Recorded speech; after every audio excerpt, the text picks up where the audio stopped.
Hello, everybody, and welcome to PTV's coverage of the NBA restart. I'm Wilnir Louis, the host for this show, and I have along with me three great fellas to break down everything that you need to know about the NBA. Ben Harris, Ronny Castaneda, and Ryan Clayton. So before we even get into the NBA talk, how are you guys doing with this whole pandemic and things starting to slowly lighten up here in New Jersey, but in other states just a little bit difficult. So how are you guys doing?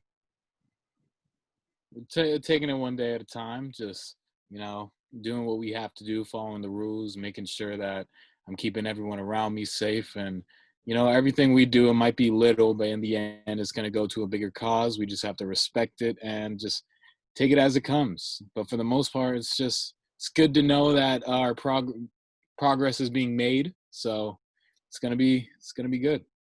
Yeah, I think all we can do is take our own personal preventative measures and uh, hope that they pan out and everybody around us is staying as safe as possible. But I'm here in Ohio, and I'd say timetable-wise, we're probably like a month and a half ahead of Jersey, like in terms of reopening things. And I don't know if it's the right thing to be doing, reopening everything, but I just hope we as a country can recover from this.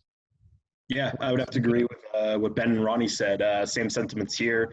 Just kind of taking it as, going back to normal life as slowly and as just kind of when I, myself, and everyone in my community is just comfortable with it. So, yeah.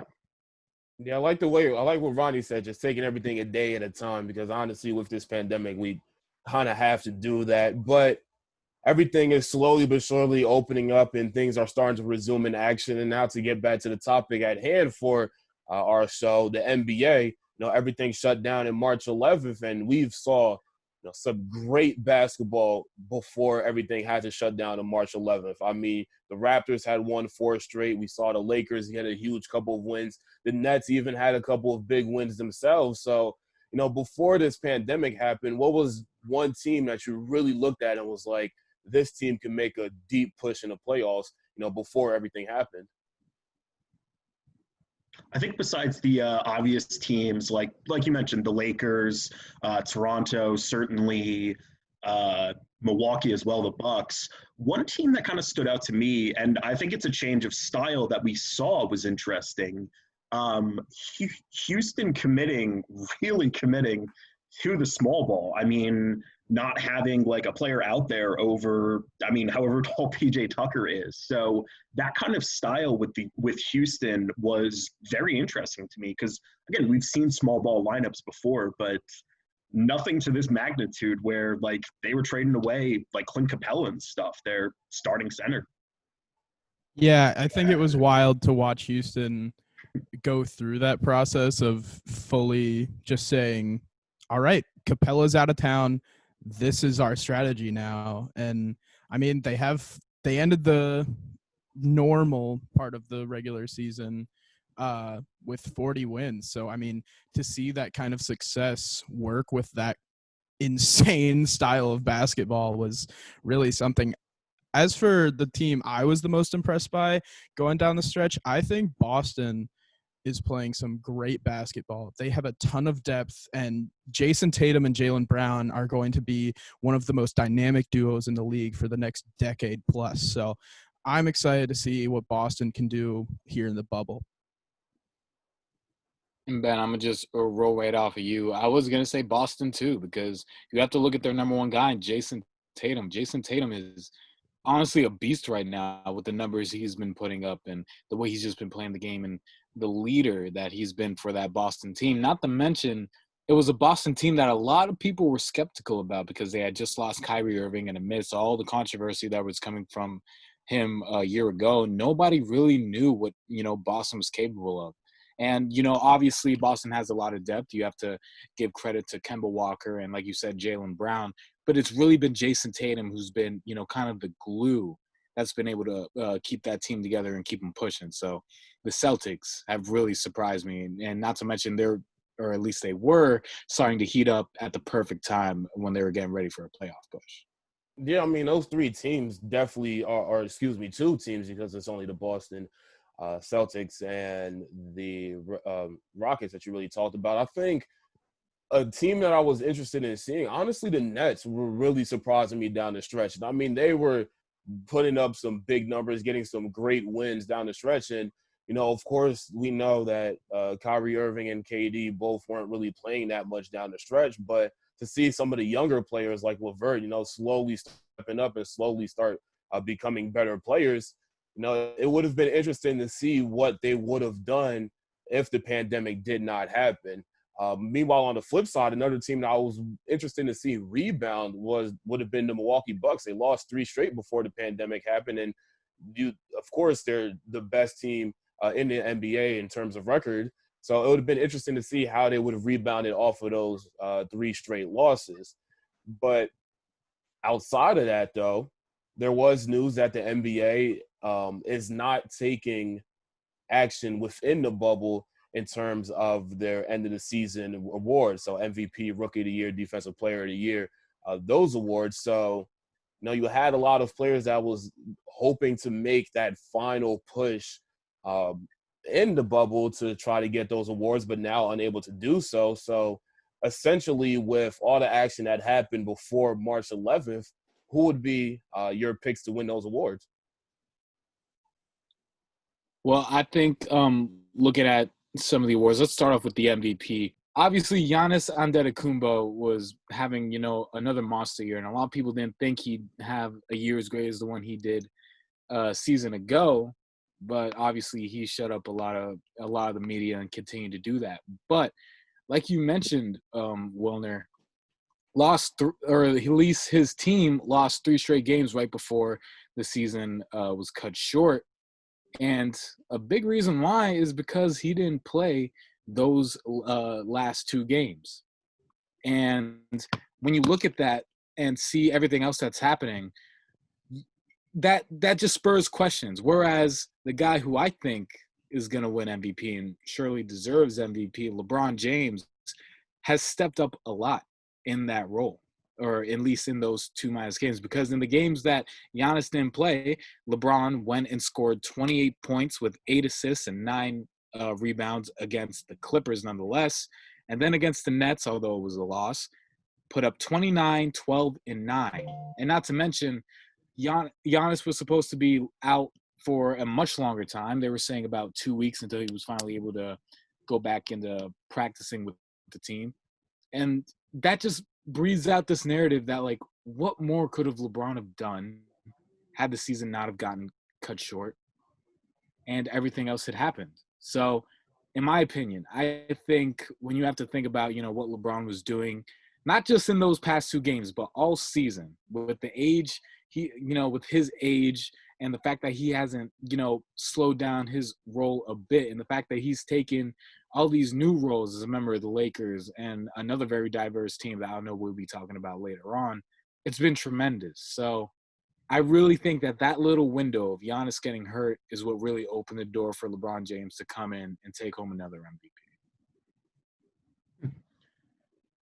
I have to agree with both of your picks. I think it's either LeBron or Giannis. I don't know who I would lean more towards. LeBron certainly put up. I mean, he had a career high right now in assists, so I think that might be a big factor for him winning it. I mean, the only other player who you didn't mention that maybe has a shot, but I'm not high on him, is maybe Harden. Harden would be the only other name that could be a possibility, but again, I think it's a 2-player race of LeBron and Giannis. I don't even think it's a 2-player race. I think Giannis has this 100% in the bag. I mean, the man is unstoppable, and you can't say, like, LeBron's late season, and it's so weird saying late season stuff, like basing things off the timeline of this season just because it's all been so wacky. But with Giannis averaging basically 30 points per game, 29.6, and the amount of rebounds he's getting every game, without Giannis, the Bucks might not even be a playoff team. Don't get me wrong, Chris Middleton's a great player.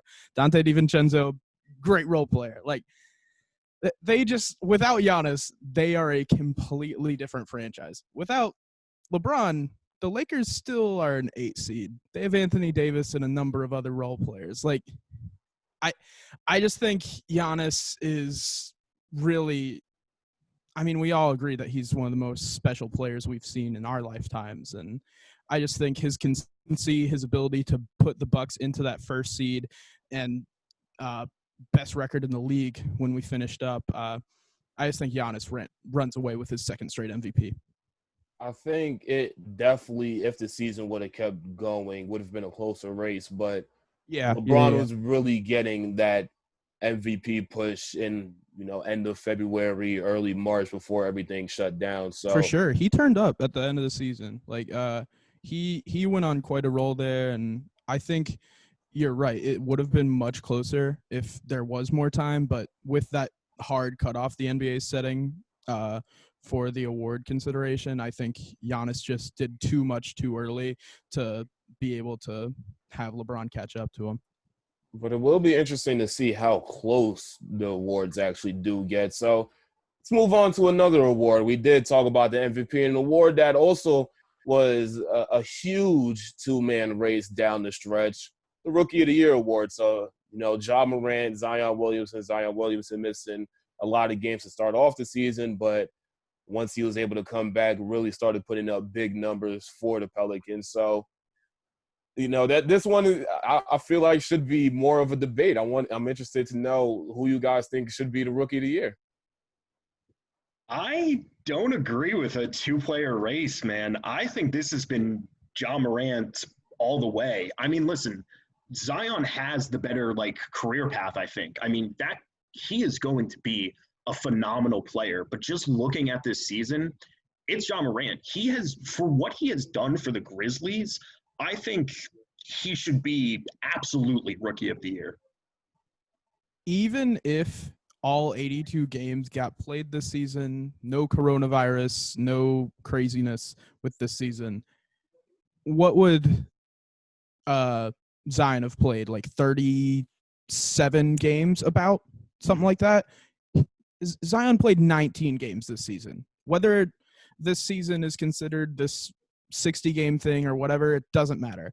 19 games is not enough to win any award of any kind. Like, I've played 19 games of pickup in one day before.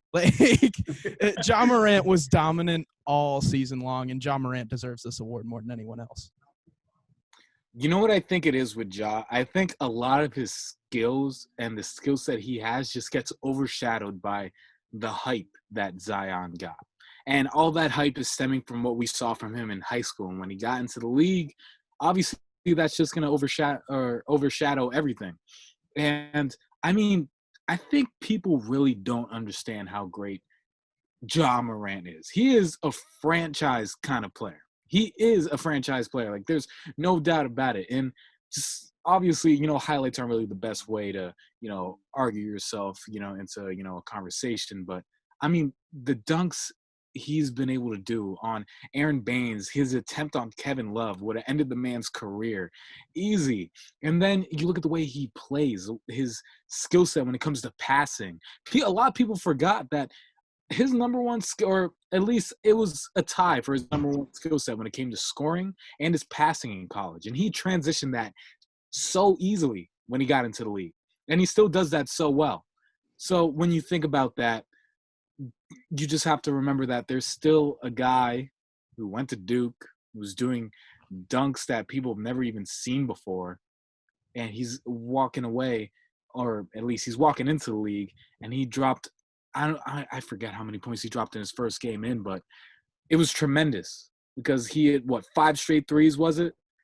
And then just put New Orleans on a tear ever since then. Not to mention the fact that New Orleans is or at least we like to believe that New Orleans is a way better team than the Grizzlies, considering the people they have in their lineups. Mm-hmm. But still, the fact that, the team that Zion is on is tremendous, and that helps him out a lot. But the fact that, the fact that his I just lost my train of thought. Okay.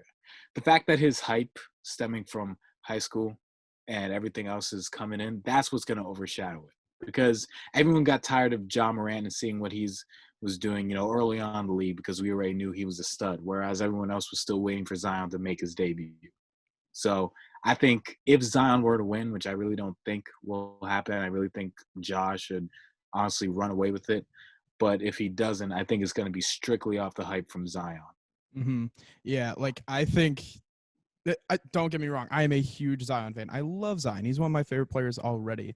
But Ja has shown just such all-around prowess on all ends of the floor this year and has just showed complete dominance. I think there's another rookie on the Grizzlies that has had a better campaign than Zion just because of games played, and that's Brandon Clark. I think Brandon Clark and even guys like Kendrick Nunn on the Heat have had more impressive rookie campaigns than Zion, and that's strictly just because of Zion not being able to get on the court. You can even argue that Jackson Hayes, his own teammate, has been having a very remarkable season too. So maybe that might overtake some of the shadow, but nonetheless, it's still going to be Zion and Ja in the conversation. And if it were up to me, I'd give it to Ja, no question. Well, I mean, of course, Ja Morant coming into the league has been nothing short of exceptional. I mean, I still remember it every time. That dunk that he had against Marquette over the Hauser brother. I mean, that dunk in college was just absolutely exceptional. Just it's a Ja jam. That call of that game was extremely exceptional. But you talked about his athleticism and the way that he's able to be productive on both ends of the floor. But I feel like you're still kind of cutting Zion short a little bit. Sure, he did miss a lot of games, and that's just natural with the injury that he had. But you look at the stats that he had when he was able to play. I mean, 23 points per game, 6.8 rebounds, a player efficiency rating of 24. Those stats are just, better than Ja Morant. Of course, again, the games played is a little bit less for Zion, but I'm actually surprised at how, honestly, all three of you guys think that it's going to be a sure Ja Morant thing. I feel like, this one, considering how close you guys thought that the MVP one was going to be, I thought that this one would be a little bit closer because you see, all the experts and all of the people writing in the media and stuff like that say, Zion has a pretty good shot. And, I'll say it's pretty interesting to think that you guys think it's, that separate. I think durability is an ability, and being able to stay on the court and play most of the season with your team and contribute to your team's success is important. The Pelicans got to, what are they, the 8 seed, right?